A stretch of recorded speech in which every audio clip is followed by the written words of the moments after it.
नमस्कार दोस्तों, हम आए हुए हैं सतलोक आश्रम धनाना धाम, जो कि संत रामपाल जी महाराज जी का। यहाँ पर बहुत दूर दूर से विश्व के लोग यहाँ पर आ रहे हैं, जो क्योंकि यहाँ पे कबीर साहब जी का निर्माण दिवस का आयोजन किया गया है, महासमागम है। तो यहाँ पे बहुत सारे श्रद्धालु लोग आए हैं बाहर से, जो कि इनकी कुछ शंकाएं हैं, कुछ क्वेश्चन लेके ही आए हैं। तो यहाँ पर जो कि एक साइड में आप देख सकते हो संत रामपाल जी महाराज जी के शिष्य हैं, और दूसरी साइड में जो कि हैं वो जगत के लोग हैं, ये अपने क्वेश्चन लेके आए हैं। तो नमस्कार सर, आप में से यहाँ पे कौन क्वेश्चन करना चाहेगा पहले? जी, आपका नाम?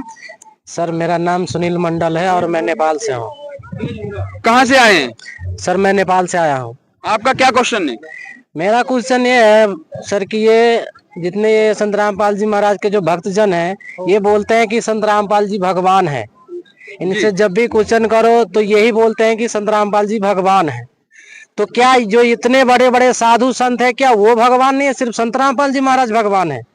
जी जी, इनका एक बहुत ही अच्छा क्वेश्चन है। ये काफी सालों का डाउट है कि जो संत रामपाल जी महाराज हैं वो भगवान तो अपने आप को भी बताते हैं और बाकी सब कोई भगवान ही नहीं। तो इनका कैसे आप क्वेश्चन का इनका जवाब दीजिए आप। मेरा नाम हेमंत दास है, मैं एमपी का रहने वाला हूँ जी। और मैं इनको बताना चाहता हूँ कि ये कह रहे हैं कि संत रामपाल जी महाराज जी कहते हैं कि भगवान है। देखिए, संत रामपाल जी महाराज जी ने अपने आप को कभी कहीं नहीं कहा है कि मैं भगवान हूँ, ना वो अपने आप को भगवान कहते हैं, लेकिन उनके शिष्य जरूर कहते हैं कि वो संत रामपाल जी महाराज भगवान तो वही इनका कहना है कि उनके शिष्य वो उनको भगवान क्यों कहते हैं? वो इसलिए कहते हैं कि जो संत होता है, जो गुरु होता है, गुरु भगवान के तुल्य होता है, क्योंकि अपने शास्त्रों में उसका प्रमाण है गुरु ब्रह्मा, गुरु विष्णु, गुरु महेश्वराय, गुरुवे नमो नमः, मतलब वो परमेश्वर के बराबर होता है। तो एक हो गया यहाँ से कि गुरु भगवान होता है। दूसरा वह होता है कि जो गुरु होता है वो हर प्रकार के कष्ट दूर कर देता है। जो सदगुरु होता है उसकी शरण में जाने के बाद इंसान के सभी प्रकार के विकार खत्म हो जाते हैं। और जब भी किसी भी प्रकार की बुराइयां हो, विकार हो, जब दूर हो जाए तो क्या वो भगवान नहीं हो सकता है? क्योंकि हम जिनको आज पत्थर पूजा करके, गंगा में स्नान करके, डुबकी लगा करके, सब कुछ करने के बाद भी हमारे विकार दूर नहीं होते हैं। हजारों श्रद्धालु जाते हैं गंगा में, डुबकी लगाते हैं, अपने बीड़ी गुटखा नशा त्याग देते हैं कि आज से नहीं खाएंगे पिएंगे, लेकिन घर जाने के बाद फिर खाने पीने लगते हैं। और जब संत रामपाल जी महाराज जी से जो नाम उपदेश ले लेते हैं, आज यहाँ पर करोड़ों होंगे, आप देख सकते हैं। किसी भी प्रकार का कोई नशा करने की तो बात क्या, कोई छूता भी नहीं है, तो क्या वो भगवान नहीं हो सकता है? और भगवान इंसान के ही रूप में आता है, भगवान कोई पशु के रूप में नहीं आता है। कि लोग कह रहे हैं कि क्या ये साधु संत थे पहले के, क्या वो भगवान?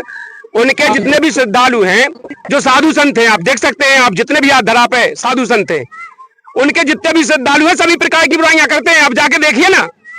लेकिन संत रामपाल जी महाराज जी की एक वो पावर है, या किसी भी प्रकार की कोई बुराई नहीं करता, किसी भी प्रकार का कोई नशा नहीं करता है, तो क्या भगवान नहीं हो सकता है? तो क्या जो संत रामपाल जी महाराज जी से कोई भी बुराई नहीं करते? हाँ, किसी भी प्रकार की कोई बुराई नहीं करते हैं। आप किसी से भी पूछ सकते हो। क्या आप सच में कोई नशा नहीं करते? जी, कोई भी नशा नहीं करते। परमात्मा की ऐसी कृपा है कि कोई करता भी होगा तो उनकी इतनी शक्ति है कि सारा नशा छूट जाता है। तो दर्शकों, जैसे कि आपका ये क्वेश्चन था, जैसे कि भाई आपका दोस्त है कि ये गुरु बोलते, गुरु जैसे कि आपका क्वेश्चन था, इनके शिष्य जो है तो गुरु जी को भगवान मानते हैं। तो भगवान तो इसीलिए मानते हैं क्योंकि उनके सारे कष्ट जो हैं उनके गुरु जी दूर कर देते हैं। कोई भी कष्ट हो, कोई भी परेशानी तो दूर कर देते हैं, तो इसलिए वो भगवान मानते हैं। नहीं, ये तो सही है, ये मानते हैं भगवान, लेकिन मैं ये कहना चाहता हूँ कि इससे बड़े बड़े जैसे बाबा बागेश्वर है और भी जो अनुद्धाचार्य जी है, ये सब भी है, संत हुए हैं। तो क्या इनके पास ये पूरे संत नहीं है? ये भगवान नहीं हो सकते? इनका क्वेश्चन ये है कि जो कि हमारे जो इनके जो गुरु हैं, जो बागेश्वर धाम वाले हैं, जो ये भी तो ये तो भगवान अपने आप को नहीं बताते, ये तो भगवानों के ही भगवान बताते हैं। और क्या जो संत रामपाल जी महाराज हैं वो इनको हर समय लपेटा में लिया करते हैं, तो क्या इनके पास वो ज्ञान नहीं है? देखिए, आपने कहा एक संत का नाम लिया, वैसे मैं नहीं लेना चाहता था, इनने ले लिया, तो अब मैं बात करूंगा उस पर। इनने कहा बागेश्वर धाम वाले हैं और भी वहां पर एक से एक साधु संत हैं, और इस समय सभी प्रयागराज में इकट्ठे हैं। आपको पता हो या ना हो, मैं बता देता हूं, इस समय सभी प्रयागराज में इकट्ठे हैं। और जहां पर सभी साधु संत हो, जहां पर कहते हैं ना कि वहां पर एक पावन भूमि है, वहां पर पूरे देवी देवता इकट्ठे हुए हैं, क्योंकि अभी महाकुंभ प्रयागराज में चल रहा है। जहां पूरे पृथ्वी के देवी देवता इकट्ठे हैं, वहां पर पूरे संत इकट्ठे हैं। वहां पर एक भगदड़ हो जाने से हजारों लोगों की मृत्यु हो गई, आपको पता होगा। 30,000 लोग बताए जा रहे हैं, उनकी मृत्यु हो गई। और जहां पर जिस सभी प्रकार के भगवान हो, मैं तो ये कहूंगा, जहां पर सभी प्रकार के भगवान हो, फिर वहां पर हजारों लोग क्यों मारे गए? बताइए आप। वो कुछ बोलना चाह रहे हैं। हाँ जी, बोलिए। सर मैं ये कहना चाहता हूँ, ये कह रहे हैं कि प्रयागराज में बहुत से लोग मर गए। सर वो मरे नहीं है, असल में उनका मोक्ष हुआ है। हमारे गुरुजी बताते हैं, बाबा बागेश्वरनाथ बताते हैं, बागेश्वर धाम वाले बाबा बताते हैं कि उनका मोक्ष हुआ है। इनके गुरुजी बोले हैं कि बागेश्वर धाम वाले धनेश शास्त्री जी ने बोला कि उनका मौत नहीं हुई, यहाँ पे उनका मौत नहीं हुई, उनकी मोक्ष हो गया है सभी का। बिल्कुल बिल्कुल, बहुत अच्छी बात कही भैया। आप लोगों ने सुना होगा इनका सवाल। इन लोगों ने कहा है कि वहां पर इनके गुरु बोलते हैं, जो बागेश्वर वाले बाबा जी हैं, वो बोलते हैं वो मरे नहीं हैं, उनका मोक्ष हो गया।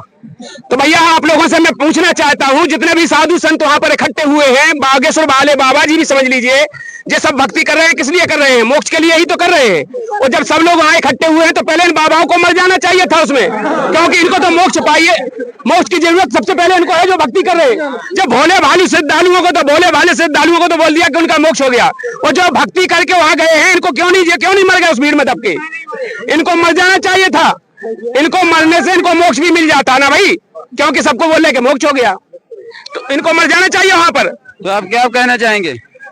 वो तो ठीक है कह रहे हो, कुछ हद तक मैं इनकी बातों को सही मान भी रहा हूँ, मैं मानता भी हूँ। लेकिन मेरी एक और शंका है सर कि ये लोग जो बोलते हैं, जब भी कोई बात आती है, कुछ बात आती है, तो ये कहते हैं कि ऐसे है, ये ग्रंथ में लिखा है, ये शास्त्र में लिखे हैं, ये है। तो मैं इनसे ये पूछना चाहता हूँ, क्योंकि हमारे वेद भी है और पुराण भी है, तो जो हमारे पुराण में जो ऋषि मुनि लिख के गए हैं उनको ये लोग झूठ बताते हैं। ये कहते हैं कि पुराण मान्य नहीं है, वो ऋषि ऐसे लिख गए, वो कोई भांग पी के बोल गया, कोई कुछ करके बोल गया। तो मैं ये पूछना चाहता हूँ इनसे कि ये ऐसे क्यों कहते हैं, ये जो है पुराणों को क्यों नहीं मानते जो हमारे ऋषियों द्वारा लिखित है? इनका कहना है, इनका क्वेश्चन ये है कि जो हमारे ग्रंथ में जो लिखा हुआ है, जैसे कि हमारे गुरुजी, इनके जो गुरुजी हैं वो बोलते हैं कि जो संत रामपाल जी महाराज जी जो हैं प्रमाण देते हैं कि कबीर साहब जी को वो भगवान मानते हैं, लेकिन उसमें भगवान तो कौन कैसे कबीर साहब भगवान कैसे होते हैं? ग्रंथ में जितनी है तो वो तो ऐसे ब्रह्मा जी, विष्णु जी, महेश जी के बारे में ही लीलाएं पूरी हैं, उन्हीं के प्रकार के वो सारे ग्रंथ हैं। देवी पुराण है, शिव पुराण है, तो सब हमारे नाम जैसे हमारे भगवानों के नाम पर हैं, शिव जी के भगवान के नाम पे हैं, ये सारे शंकर जी, ब्रह्मा जी, विष्णु जी, पार्वती जी, सरस्वती जी, इनके सबके नाम से ग्रंथ हैं। देखिए मैं आपको बता दूं, सबसे पहले सर्वश्रेष्ठ माने जाते हैं वेद, क्योंकि वेद सबसे श्रेष्ठ हैं। और यहाँ पर सबसे पहले वेद ही प्रकट हुए थे, श्वास के द्वारा परमात्मा ने वो ज्योति निरंजन के श्वासों के द्वारा प्रकट किए थे, तो सबसे श्रेष्ठ पहले वेद माने जाएंगे। दूसरी बात, आपने कहा पुराणों को, पुराण तो जी अपने अपने ऋषियों की अपनी अपनी गाथा है। देवी भागवत पुराण है तो देवी जी के ऊपर लिख दिया, शिव पुराण है शिव जी के ऊपर लिख दिया। जो जो पुराण है उन पुराणों में उनकी महिमा है, लेकिन उस पूर्ण परमात्मा की भी जानकारी है इनमें। लेकिन जो वेदों से मिलता है जितना, हमारे गुरुजी ये नहीं कहते हैं कि ये गलत है। हमारे गुरुजी कहते हैं जो भी जितने भी पुराणों में जो भी प्रमाण मिलते हैं, जो वेदों से मिलते हैं वो सही है। यदि वेदों से जो नहीं मिलते हैं वो उन गुरुओं के अपने मनमाने आचरण है। और गीता जी में इसके लिए गीता अध्याय 16 के श्लोक नंबर 23 में कहा गया है, जो पुरुष शास्त्र विधि को त्याग कर अपनी इच्छा से मनमाने आचरण करते हैं, ना तो उनका मोक्ष होता है, ना गति होती है, ना किसी प्रकार की सिद्धि होती है। तो जो मनमाने आचरण है जो हमारी गीता जी में मना किया है, और जितने भी जो तुम्हारे संत हैं ये सब मनमाने आचरण करते हैं। रामायण में क्या लिखा है, आपने देखा है? नहीं, मैं तो नहीं देखा, मैं नहीं देखा रामायण का। रामायण में लिखा हुआ है, कलयुग योग न यज्ञ न ज्ञाना, एक आधार नाम गुण गाना। कलयुग के अंदर कोई पाखंड नहीं करना चाहिए, एक आधार, हम सबका एक आधार होना चाहिए। और वो आज संत रामपाल जी महाराज जी ने करके दिखाया। मैं कहा इनके गुरुजी पाखंड कर रहे हैं, इनके गुरुजी क्या सब वेदों के अनुसार नहीं चल रहे हैं? हाँ, वो वेदों के अनुसार नहीं चल रहे हैं। कोई कहता है राम राम जपो, कोई कहता है ओम नमः शिवाय जपो, कोई कहता है ओम नमो भगवते, कोई राधे राधे, कोई अनेकों प्रकार के मंत्र बताते हैं। भगवानी के तो हैं। अरे कहाँ प्रमाण है इनका? यही तो मैं कह रहा, गीता जी में कहीं बताइए कहाँ लिखा है कि इन मंत्रों को जाप करना चाहिए? तो क्या आपके गुरुजी ने इसका प्रमाण दिया है? जो वो मंत्र बताते हैं वो वेदों या शास्त्रों में किसी में लिखा हुआ है? देखिए, मैं जहाँ तक मानता हूँ कि जैसे ये लोग बताते हैं कि प्रमाण, जैसे कि अभी इन्होंने बताया है कि हम प्रमाण से चलते हैं जी, कि हमारे गुरुजी ने, जैसे संत रामपाल जी महाराज जी ने ये कहते हैं कि संत रामपाल जी महाराज बताते हैं कि इसमें मतलब शास्त्र अनुकूल भक्ति करते हैं ये लोग। तो मैं ये पूछना चाहता हूँ इनसे कि संत रामपाल जी महाराज ये 20-30 साल से, ये 27-28 साल से भक्ति बता रहे हैं जी। इनसे पहले तो हमारे जो ऋषि मुनि थे, जो बड़े बड़े मंडलेश्वर हैं, इन्होंने जो हमारे गांव में जो पंडित सब है जो कराते थे, क्या ये सब बेकार है? इनका कहना है कि हमारे जो गुरु हैं वो सतयुग से ऋषि मुनि चले आ रहे हैं, वो ये संत रामपाल जी महाराज तो अभी आए हैं, 25, 28, 30 साल की में हुए होंगे, तो इसमें भक्ति बता रही है। उससे पहले से भक्ति चलाई तो वो क्या झूठ है? वो जो बताया गलत ज्ञान वो गलत है? बिल्कुल, जो इनके गुरु बताते आए, जितने ये मंडलेश्वर हैं, शंकराचार्य हैं, ये सब गलत है, वो झूठ है। ये तो मैं कह देता हूं, बिल्कुल शंकराचार्य हो चाहे कोई भी धर्म गुरु हो, ये सब झूठ है, ये शास्त्रों के आधार से नहीं बताते हैं। और आपने कहा कि आपके गुरुजी तो अभी आए, तो परमात्मा चारों युगों में आता है। सतयुग में सत शुक्र तेरा, त्रेता नाम मुनिंद्र मेरा, द्वापर में करुणामय कहाया, कलयुग नाम कबीर धराया। परमेश्वर चारों युगों में आता है। दूसरी बात जो आपने कहा, आपके मंडलेश्वर शंकराचार्य, अरे इनको तो यही पता नहीं है कौन से नाम का जाप करना चाहिए। ये तो ये कहते हैं, कई शंकराचार्य तो ये कहते हैं कि आप बताओ, शिष्यों से पूछते हैं, आप बताओ आपको कौन सा भगवान प्यारा लगता है, हम उसी का मंत्र दे देंगे। बताओ, अगर कोई नशा करने वाला हो, वो कहे मुझे दारू माता अच्छी लगती है, तो क्या दारू माता का मंत्र दे दोगे आप? क्यों? वो तो ये कहते हैं ना, जो तुम देवता बता दोगे हम उसी का आपको मंत्र दे देंगे, उसी से तुम्हारा कल्याण हो जाएगा। एक कोई जैसे कोई बीमार आदमी है, वो आ जाए, वो कहे भाई मैं टेबलेट नहीं खाऊंगा, मैं इंजेक्शन नहीं लगवाऊंगा, तो क्या उसका इलाज होगा? डॉक्टर उसके मन का इलाज करेगा कि अपने मन का इलाज करेगा?